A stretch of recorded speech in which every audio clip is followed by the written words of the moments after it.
Hello, everyone. I hope I'm audible.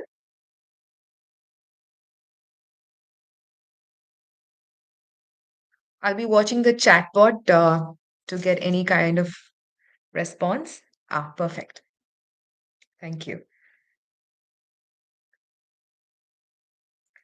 Okay, hi.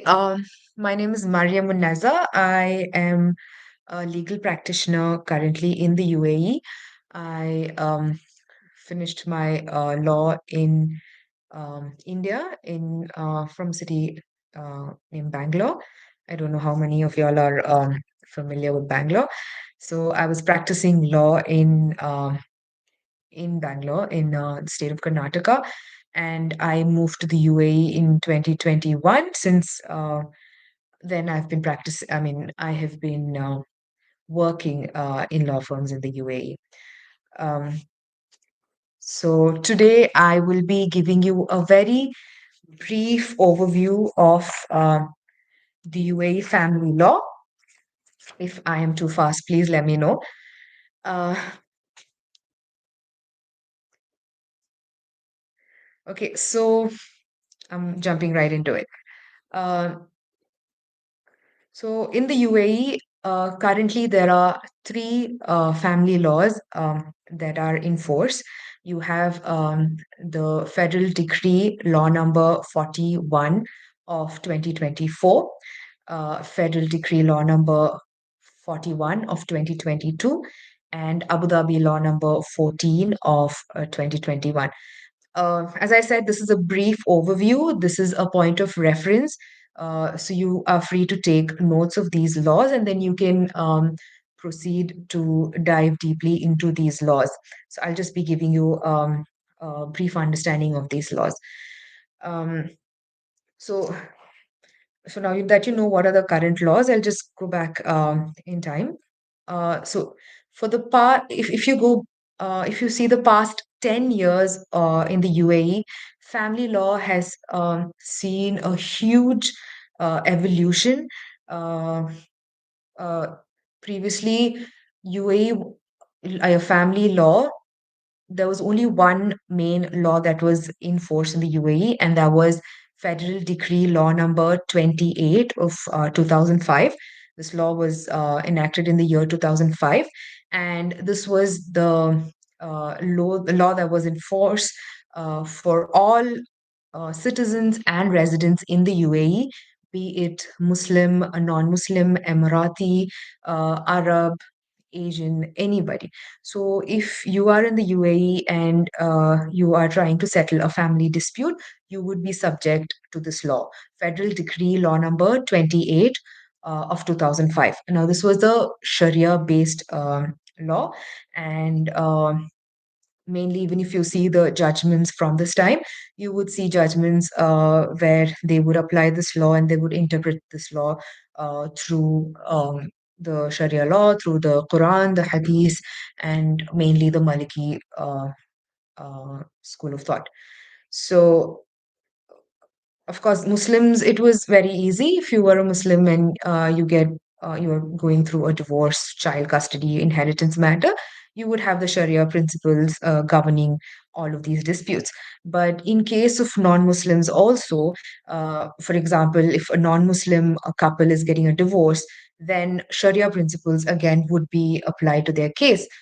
For example, if they are dealing with child custody in um, under Sharia law, child custody, as you all will be aware, is uh, until the children hit puberty.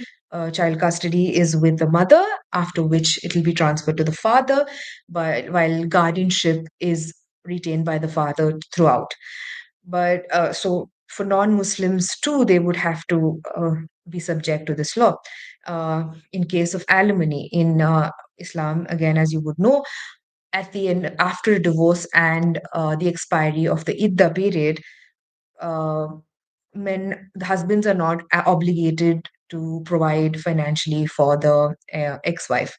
But under the foreign laws, mainly the Western law, you have marital regimes where at the time of marriage, if you acquired a property after divorce, the wife would or the other spouse would automatically have an interest in that property. So these were the Sharia principles under which all divorces, all child custody cases, all inheritance disputes were settled. Then in the year 2019, 2010, 20, there was some amendments, especially the year 2020.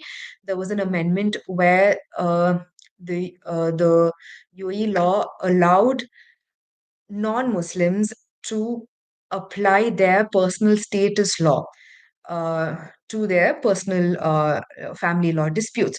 So, if you were not a Muslim and you have a personal status law in your home country, you could ask the court to apply that law instead of the UAE Sharia based federal decree law number 28 of 2005. Um, so, you had a lot of cases where mostly one of the parties would ask for the application of their personal status law. Of course, there were some requirements that had to be met for the court to allow this. For example, you had to submit the entire law, the entire personal status law, translated by a legal translator and attested in the correct format, and then submitted to the court and prove to the court that this law is applicable in your home country. And then the court would decide if it is if all the requiremments are met appropriately, and only then they would choose to apply the personal status law. So you had cases, I've seen judgments where the Syrian Christian law was applied to divorce cases. I've seen judgments where Hindu Marriage Act was applied to cases, and the divorce or child custody and all the other corresponding rights would be given as per those laws.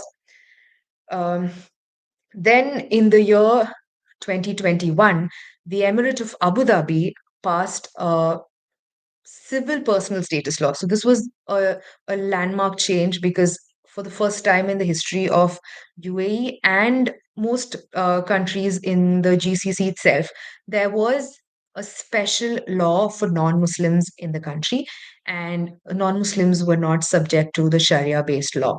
So this is Abu Dhabi law number 20, Abu Dhabi law number 14 of 2021. Please make a note of it, and you can look it up.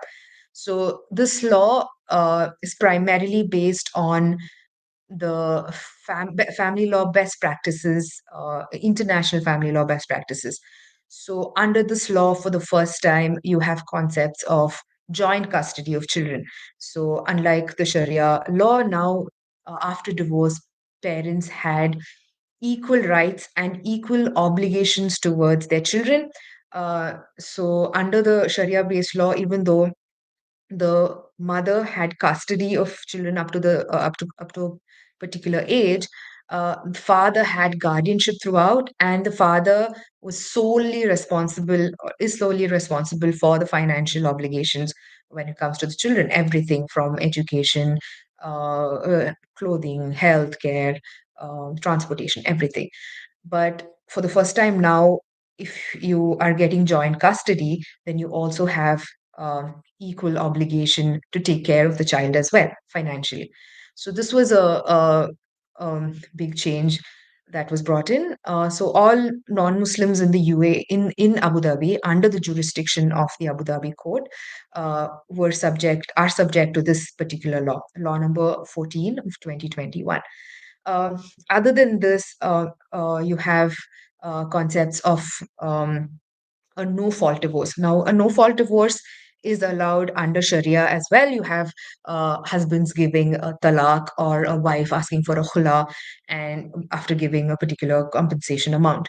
But when couples would choose to apply, or one of the parties would choose to apply personal status laws of their home country, for example, the Syrian Christian law, there is no concept of a no fault divorce. If you want a divorce, you have to prove that there is a fault on the part of the other party.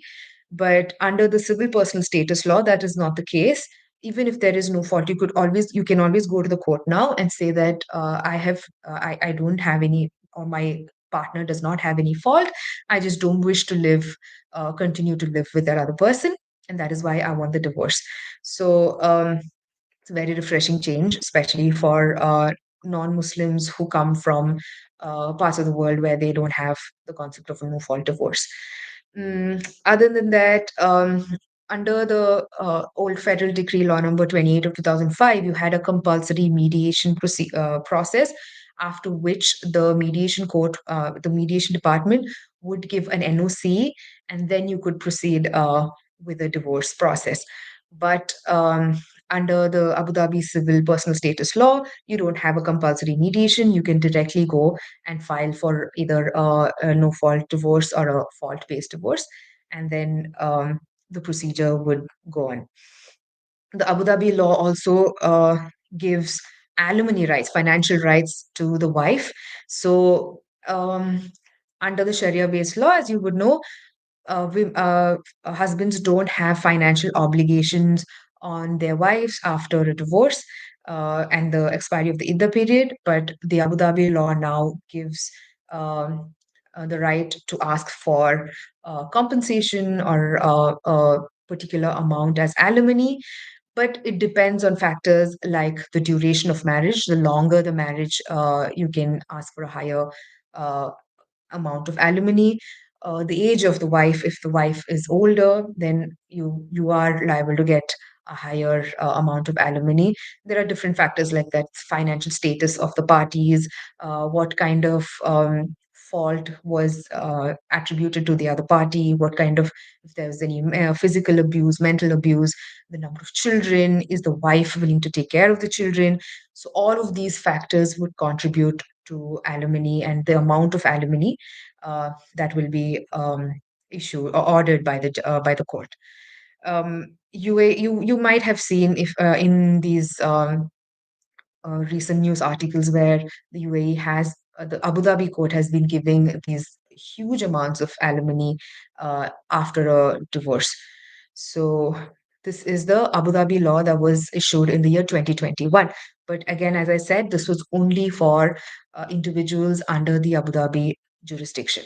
Then in the year 2022, the UAE government issued a federal law for civil personal status, meaning all non Muslims in the UAE will now be allowed to choose a civil personal status. I mean, will be subject to a civil personal status law.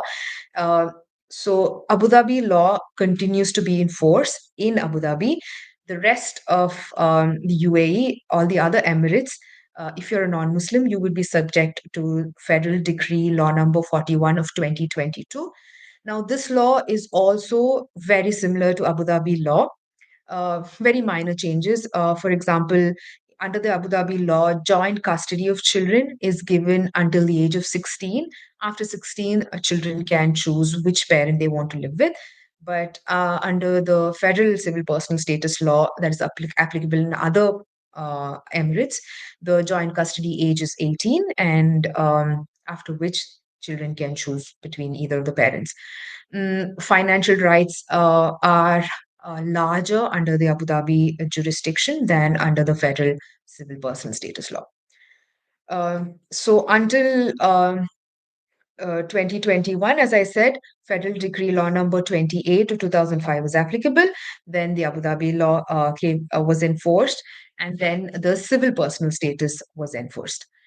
Then in the year 2024, Federal Decree Law number 41 of 2024 was enacted. It was enforced only in 2025, earlier this year. And this law repealed the old Federal Decree Law number 28 of 2005. Now, Muslims in the UAE, whether you are an Emirati, or you are a Muslim from another country, you will be subject to this law. Now, these are the three laws that are in force. Now, as a Muslim, Federal Decree Law number 41 of 2024 is applicable. There, it is still a Sharia based law, but there has been some changes in the law. For example, under the old law, as I said, children under Sharia law, children once they hit puberty after divorce a child custody would go from the mother to the father. Under the old UAE law, that was enacted as boys at the age of 11, the child custody would go from mother to father, and girls at the age of 13. Now, under the new law, the newest law, Federal Decree Law number 41 of 2024, uh, all children, regardless of the gender, at the age of 18 is when their custody age ends. So, until the age of 18, the mother retains custody and the father has guardianship of the children. Another new concept is at the age of 15, children will be given the right to choose between either the father or the mother. So until then, the mother has custody. At the age of 15, they will be given the choice, and the children can either choose to remain with the mother or they can choose to go to the father. But again, this is up to the discretion of the court. If the court still decides that the children does not are not aware or of their best interest, then the court can say no, and the court can give the ultimate decision. Other than that, the new law has limited or changed the financial rights of the woman, a divorced woman.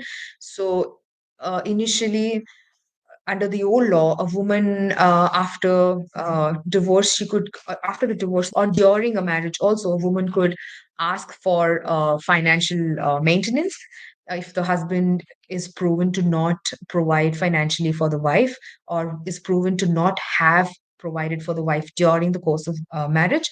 Then the woman could ask for backdated expenses up to 3 years. So under Sharia law, you can ask for backdated expenses throughout, right? But under UAE law, you could ask for up to 3 years of backdated expenses. Under the new law, that has been reduced to 2 years. And under the old law, financial um, right, the alimony that was given, or the financial maintenance that was given, was always in the form of money. But now you have other benefits that you can extend to your wife, or you can, other non-financial alimony rights are also applicable. Uh, Other than that, under the new law, um, divorce on the grounds of drug and substance abuse or alcohol abuse is an official ground for divorce. Under the old law, this was not the case. You could still ask for divorce, and the court would give divorce for uh, drug abuse or alcohol abuse, but it was never written in the law. But now it is officially a ground for divorce. So these are the main changes. There are other small changes, like for example, the old law adopted the lunar calendar. The new law adopts the Gregorian, the English calendar, and minor changes like that. But the main changes are these. Other than that, briefly, I didn't go in detail about the UAE family law itself under Muslim law, because I'm guessing, as a majority Muslim country, Pakistan would be aware of these laws. But of course, just to give a brief on that, you have contested and non-contested divorce under the personal status law. If it's a mutual divorce, you can enter into an agreement and get a mutual divorce. Of course, you have the contested divorce, where you attribute fault on the other party. There are different grounds for divorce, as I said: drug abuse, health issues, abandonment, imprisonment of your husband. Such grounds can be invoked, and the court will decide if you are eligible for a fault-based divorce.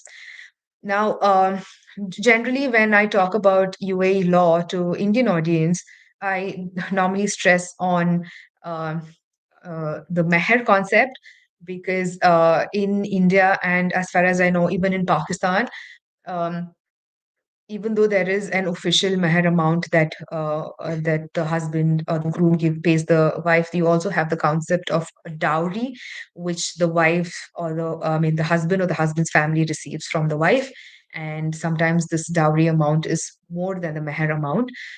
This is plainly un-Islamic, and this is not a concept here. And another thing that I always want to talk about is how the marriage contract is utilized in UAE and other Muslim countries, unlike in India and in Pakistan. So I've had the opportunity to look at some of these uh,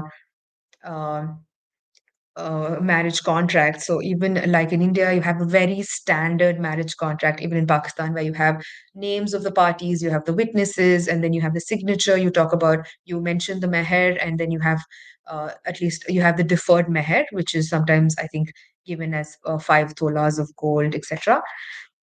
Under the UAE law, this is of course there, but also they have other detailed agreements or provisions that they add in their marriage contract. And they can cover anything. Mostly they cover circumstances about divorce. They have the deferred dowry. Uh, and under the UAE laws, another new, as an Indian who is not really aware of these provisions, one of the new concept that I was familiar with was the compensation that the husband is obligated to pay the wife if he chooses to divorce the wife without any fault and without the wife agreeing to the divorce, which is in the form of talaq. So in the UAE, if a husband unilaterally divorces his wife without her desire and without any fault on her part, then the court will rule for the husband to give a compensation to the wife. This is generally a 1 year expense of the wife that has to be paid. It could be other amounts as well. So this comes under the concept of a nafaqat muta. So you can look it up. So these are the unique concepts that I was able to come across under the UAE law. Uh, that's it. If you have any questions, yes, how can a Pakistani lawyer join the UAE law firm? Okay, so in the UAE, if you are not an Emirati, you can work as a legal consultant. So you can be licensed to be a legal consultant, and you can give advice on UAE laws, not just family law. You have other laws as well. So that is one way you can join and be a legal consultant in the UAE. Other than that, you also have positions of a legal assistant, a paralegal, legal manager. You know, where you interact with clients. All of those things are there. You cannot appear before the court. In most cases, now the Abu Dhabi court has opened its door to non-Emirati lawyers, but there is a specific period, specific, I think, a 15-year experience that you need in the UAE as a legal consultant. I'm not very sure, but there is a period of time that you need to have uh, practiced in the UAE as a legal consultant, and then you can appear in certain cases in the UAE, in the Abu Dhabi court. But in most cases, mostly what you see is non-Emiratis practice in the UAE as legal consultants, licensed legal consultants. And if you're not licensed, then as fresh lawyers from other countries, India, Pakistan, any other country, they start off as legal assistants or paralegal, and then as they acquire experience and a better understanding of the UAE law, they start, they apply for a legal consultant license. There are criteria that you need as for a legal consultant. There's a minimum amount of experience, 3 years, if I'm not wrong, and also uh, your university needs to have a particular uh, accreditation and all of that, and then you will be given the legal consultant license. I don't understand what is the pathway. Could you expand on that question, please? Or any other questions on opportunities, legal opportunities uh, for Pakistani lawyers or on the UAE family law itself?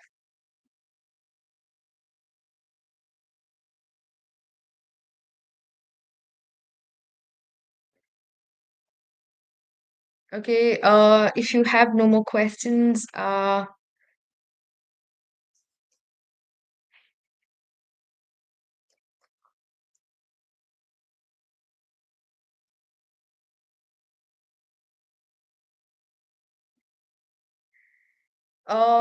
okay, how much, oh, okay, an Arabic speaking lawyer. So in most firms, Emirati firms, they do look for Arabic speaking lawyers because all laws are primarily issued in Arabic, and then the translated versions are you as non-Arabic speakers, we get the translated versions of the laws, but they're originally written in Arabic. So Arabic language is a huge plus in the legal market in the UAE, definitely. But that does not mean that there are no opportunities for non-Arabic speakers. And because UAE has such a high population of expatriates, not just from the Asian countries, you have European, American expatriates as well. So a lot of English-speaking expatriates. English-speaking lawyers have a lot of opportunities, definitely, but you do see a requirement, a higher requirement of Arabic speaking lawyers because the court language is Arabic. All the documentation has to be submitted in Arabic. The judgment is issued in Arabic. In Abu Dhabi, it's now issued in both Arabic and English, but in other Emirates, it continues to be issued in Arabic, and then you get it translated to English. So Arabic language skill is a huge plus, definitely, but that does not mean that you have lesser opportunities. You have a lot of opportunities, even as non-Arabic speakers. And even though litigation requires Arabic language, if you are looking to go into corporate, there is very less requirement of Arabic language because, as you know, contracts and agreements are in English, arbitration procedures are in English. And other than that, you also have the Dubai International Financial Center, the DIFC courts. So there is a free zone called the DIFC in the UAE, where there is a DIFC. The DIFC court adopts the UK laws, the English laws, and passes its judgment in the English language as per the UK laws. So again, over there, Arabic is not required at all.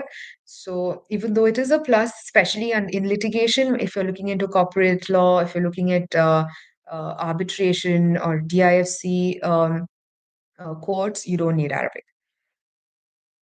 Uh,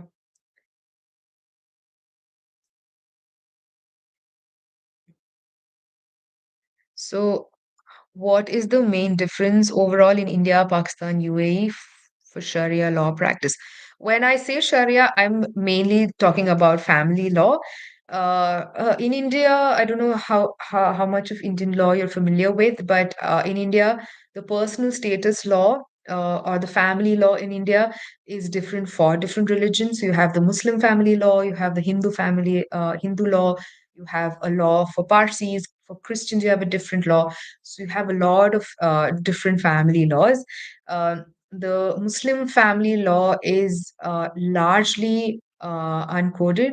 So there is a lot of interpretation and all of that that is required in Indian Muslim law. I'm not familiar with Pakistani law. The UAE family law is very clearly coded laws. The principles are very clear. The laws are very clear. It's very simple. If you've taken a note of the laws that I have spoken about over here, you can always go on Google and you can read the laws. The laws are very easy to understand. It's written in very clear, simple language, so it's very easy to understand. Um, as I said, UAE law has both Sharia and non-Sharia based family law. So, I mean, you can always look up these laws, and there are a lot of commentaries by law firms in the UAE on these family laws, as well as criminal law and other laws that are in force in the UAE. Um, Journey. So in the UAE, UAE experience is given a lot of importance, uh, of course, because the UAE law is different from the parent law. I mean, the parent country law from where you're coming from. Having said that, in corporate, I've not seen it as a big issue. If you've worked with established corporate law firms in your country, then that is taken into account when you come to the UAE as well. I have seen that in corporate, especially if you have a law degree from your UK, from Europe, that is given a lot of importance, and you do have a much higher job opportunity, even financially. You are able to earn better if you have a law degree from European university as compared to degrees from, say, India, Pakistan, and other countries. But experience wise, if it's corporate and you have good corporate experience from very established international law firms from your own country, then that will be taken into account. But other than that, it's if you don't have that, then it is better that you come to the UAE, you work as a paralegal or a legal assistant in a law firm, and then get that experience, and then you will have better and better opportunities.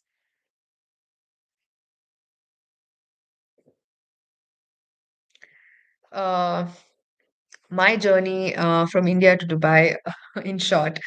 Well, in India, I after I finished my law degree, I worked in a few different areas of law. I worked in corporate law firm. I worked in uh, a US based company in their legal team. And I also did a few years of litigation in the in the Indian law, mainly civil and family law.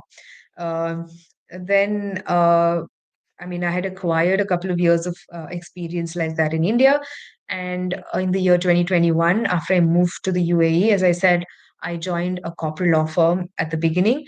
I personally am not very inclined to corporate law.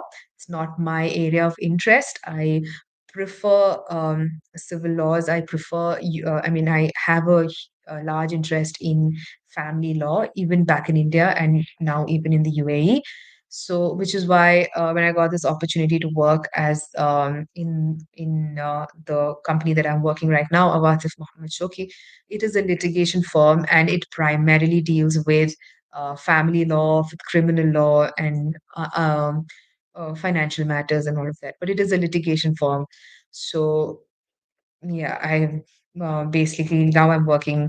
I'm working with litigation. Practice and with UAE local laws in Dubai right now.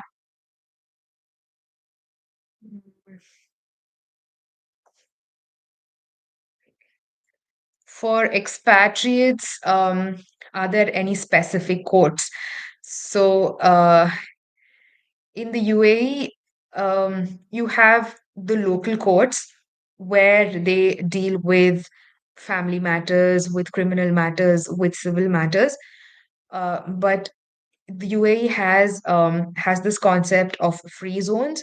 So one of the free zone, the DIFC, has a separate court system, and all companies that are registered in the DIFC are subject to the DIFC court. And the DIFC court, the laws applicable are the UK laws or the English laws. So expatriates don't have a separate court per se in the UAE. You do have civil family courts, yes.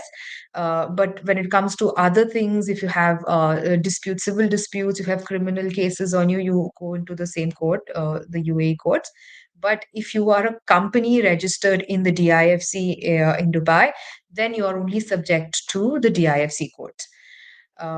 So that is the only way of separation of court. Other than that, of course, if you will be aware of arbitration procedures, so then you can choose to not go through the local courts, and you have your own arbitration process.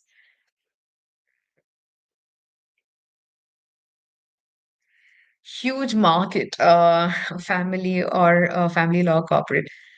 Well, when you look at just the financial aspect, just in terms of salary, or actually even in terms of opportunities, corporate does have a huge market.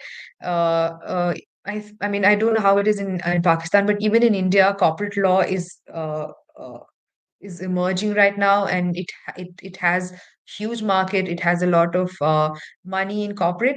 So which is the case, I think, even here. This is my personal opinion, but I would say if you're looking to choose an area, you should take into consideration your personal interest as well, because I am aware of a lot of lawyers who've gone into corporate even though they don't have an interest in corporate, because of the financial opportunities. They've gone into corporate, and corporate is a very demanding field.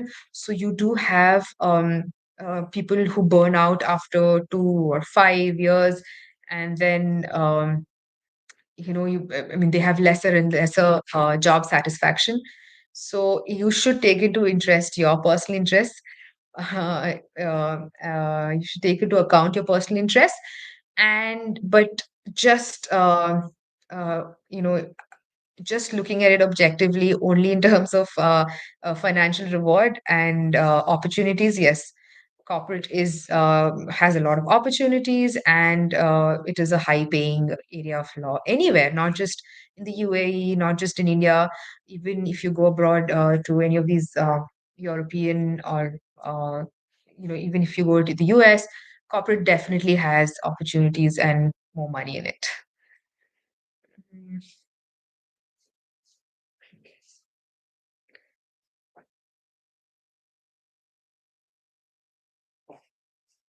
UAE laws are all available online, if I'm not wrong. UAE, the official websites is where you should get all your laws from, unless you have access to search engines like LexisNexis, or such ones. You have UAE government websites where you have these laws. You have the Ministry of um, Home Affairs, the More website, and where you will have the labor laws that is given. You have the consumer website where you have the consumer law. If you just look for the UAE family law itself, you will get, but always try and get from the official website. And as I said, these laws are written in very simple language. It's very straightforward. Coming from India, it was very refreshing for me to see these laws, which are so straightforward and simple. Because I don't know how it is in Pakistan, but in India, the laws are very, very in detail, very elaborate laws. So it's not the case over here. So it's very easy to go through these laws. So, yes, if you want to just prepare yourself, just read these laws. It is accessible, it is simple. So you can do that.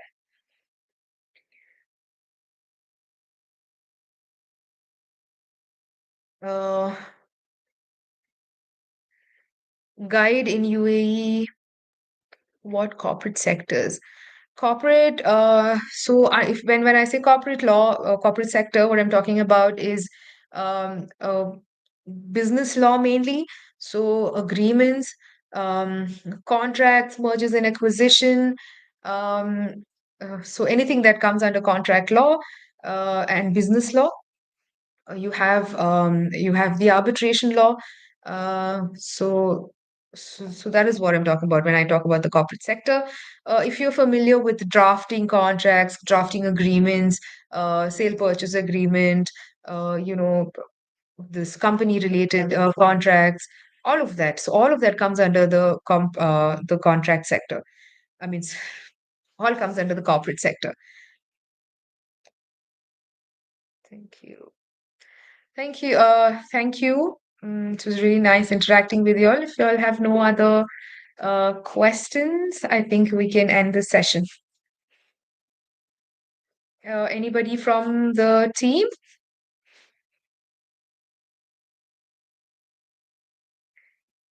Thank you. All the best to you all. If you are looking to travel to the UAE for jobs. I think the UAE legal market is very vibrant right now. A lot of opportunities, definitely. Uh, if you have a good people skills, personality, good drafting skills, good control of your English language, and definitely if you're familiar with the Arabic language, that's definitely a plus. So you can always come to the UAE. Yeah. AI impact. So UAE has been trying to uh, or rather, UAE is in the forefront when it comes to these new technologies. They always adapt to these they always embrace these newer technologies. So you do see articles where you talk about where people are talking about the arbitration center adapting AI software, or the UAE courts adapting AI software. So we do hear about this. Um, in day-to-day life, I've not personally come across. I mean, you do see some lawyers looking at AI, for drafting purposes, all of that, yes, but I've not seen anything major in AI in the legal sector yet. I do see news articles coming up, and then, of course, search engines are getting better and better with the help of AI, which is definitely helpful. um, but I think, other things, at least personally, I've not really seen much. Fintech law is something that I've not really looked at. The UAE, again, yes, the UAE has been enacting laws around cryptocurrency, around these uh, institutions that deal with cryptocurrency. So they are uh, always trying to be one step ahead and trying to enact these laws to understand. But, this is a very fast evolving market. So if you are looking at fintech law, it is something very new and interesting and does have a lot of scope. How much is AI affecting drafting skills? Well, if you are a new lawyer, I mean, I come from a time when there was really not much AI. That makes me feel very old. But it's definitely something that's here to stay. So you do need to adapt yourself. You must use AI to enhance your skills. Having said that, I would say young lawyers and professionals should not completely rely on AI for drafting, because that the basic skills that you develop as new lawyers when you start writing, when you start drafting, even though we use templates largely, even then I would say, in the beginning, try and use your own skills and only use AI to enhance it, because otherwise the basic requirements, because even if you're using AI to write the entire draft, unless you have the experience of drafting, you are not going to pick up those small areas where where you can do better in certain clauses. Of course, AI is also evolving at such a high pace that I don't know if I will change my statement in a couple of years. But if you're a young professional, please develop your drafting skills, definitely, because that is important. But yeah, I mean, AI is huge. I'm sure it's here to stay. So, um, learn to use AI also, I'm sure. Mm, Markets booming, that create the opportunities. In real estate, yes, yeah, if you know of the real estate market in Dubai, in the UAE has opened up its market to non-citizens, to the expatriates. So because of that, there is a huge boom in real estate. So of course, real estate law itself. I mean, if then there is a boom in a particular sector, the legal industry also gets that boom, right? So real estate laws are also a big market right now. You have the land laws, and in the UAE, in Abu Dhabi, you can look at those, and you have law firms that deal with real estate law, construction law, tenancy law, all of that. So yes, that does have a market. Uh, Remote internship opportunities and outsourcing work. The firms that I have worked with personally, I've not seen a lot of outsourcing. Some outsourcing, yes, but not too much. When it comes to internships, they do prefer lawyers to come in. So, I mean, I don't know if it is my personal case where I've been only working with firms that are very traditional, but the firms that I've worked with don't really, they're not very inclined to remote working except during the pandemic time. Mm, but so outsourcing work, again, outsourcing work, I don't see a lot of outsourcing work when it comes to core legal. I do see outsourcing in marketing and all of that, but not in core legal. They prefer their employees to be in office and working. So remote working, not much. I'm not sure about other because I've not worked with big international firms, European firms, so I don't know how their attitude is to remote working. But the firms that I've worked with, not that much. Fresh working in UAE, it depends on a lot of factors. It depends on your experience, your expertise. Um, it depends on your law degree. So, as I said, if you are a person who has a degree from UK, from other European countries, from the US, then you have a different market that is open to you.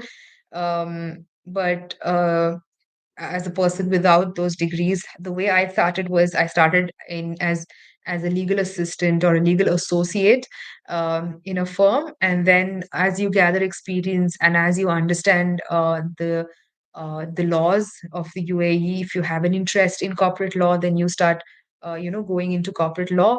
If you have interest in litigation, then you try and get into a litigation firm, and then you go on like that. If you're interested in litigation, the best thing to do would be to become a legal consultant, get a legal consultant license. If it's corporate, then you have a lot of other opportunities. You can be a legal consultant, but you can also get into just exclusively arbitration. You can get into exclusively the IFC cases. So, or you can just go into,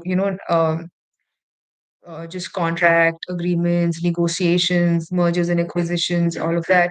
You can also be a legal counsel in these big companies as part of their legal team. That also is a big opportunity. So you have a lot of opportunities, you have a lot of options. But starting, you need to start. You may need to start small. Of course, not the same for everybody. Again, depending on your expertise, your personality, your skill set, all of these factors come into play.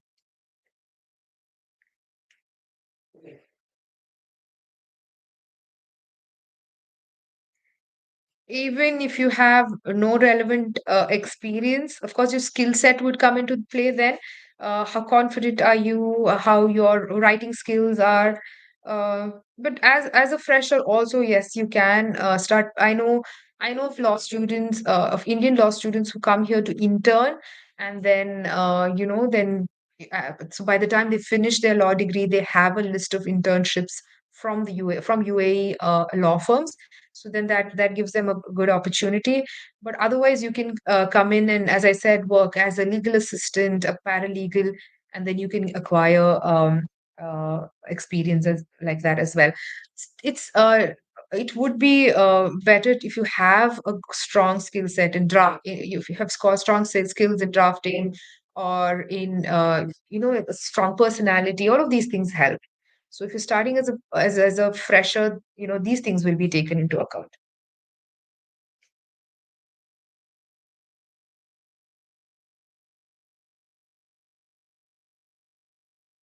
How to get advisorship? I don't understand. Can you please expand that question? Hassan Khan.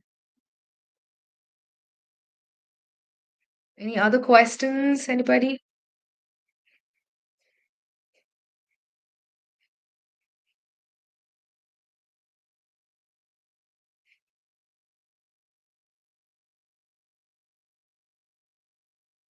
No, could you please expand on that question? I don't understand. Are you talking about, mm, are you talking about licensing?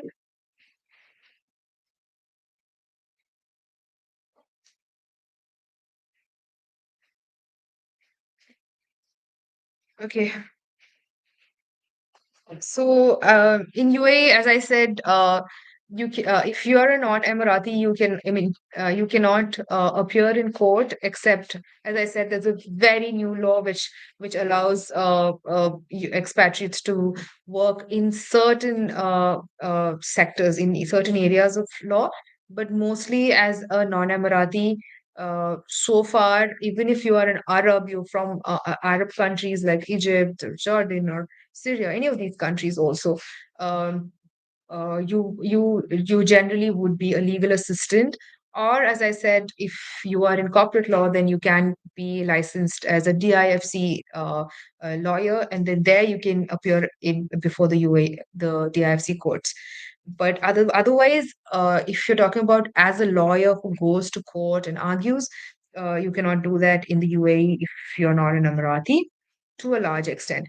Uh, Other than that, if you're a lawyer, you can work as a legal consultant, you can work as a legal advisor to companies, you can work as legal assistant. So all of these.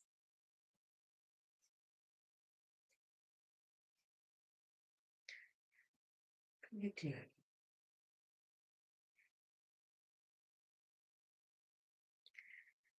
Uh, is that it? Any more questions?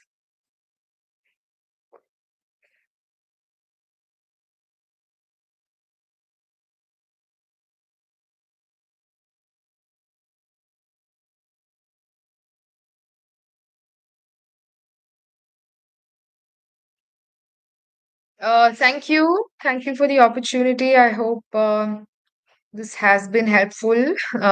And if you have any questions, even on UAE law or job opportunities, you can contact me on LinkedIn. Um, but otherwise, all the best to all of you. Thank you.